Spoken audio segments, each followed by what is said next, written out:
It was November 22nd, 1963, a day that began like any other but ended in unimaginable tragedy. President John F. Kennedy, young, charismatic, and widely admired, was in Dallas, Texas, on a political trip meant to unite the Democratic Party ahead of the upcoming election. The streets of Dallas were lined with people, cheering and waving American flags, eager to catch a glimpse of the first couple. Riding in an open-top Lincoln limousine through Dealey Plaza, Kennedy smiled and waved to the crowd, unaware that history was seconds away from changing forever. At exactly 12:30 p.m., the sound of gunfire shattered the calm. 3 shots were fired, 1 missed. 1 struck Texas Governor John Connally, and the final bullet hit President Kennedy in the head. Chaos erupted instantly. People screamed, ducked for cover, and looked around in disbelief. Jacqueline Kennedy, in shock, reached out instinctively, trying to help her husband as Secret Service agents leapt onto the car. The limousine sped away to Parkland Memorial Hospital, but the damage had already been done. At 1 p.m., President Kennedy was declared dead. The entire nation was paralyzed with grief. Television and radio broadcasts were interrupted as the news spread like wildfire across the globe.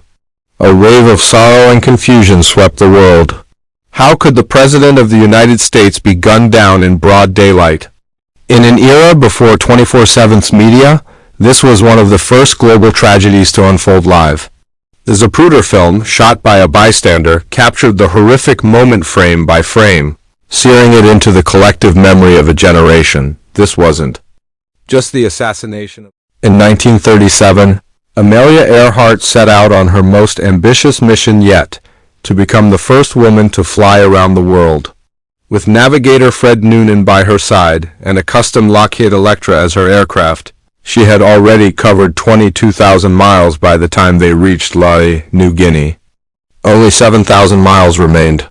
Their next destination, Howland Island, was a tiny strip of land in the vast Pacific Ocean. On July 2nd, Earhart radioed multiple distress calls. Her voice was calm but growing faint. Then silence. She never arrived. What followed was one of the most intense and expensive search efforts in U.S. history, but no trace of Amelia, Noonan, or the plane was ever found. For decades, theories flooded in. Did they crash and sink? Did they land on a deserted island?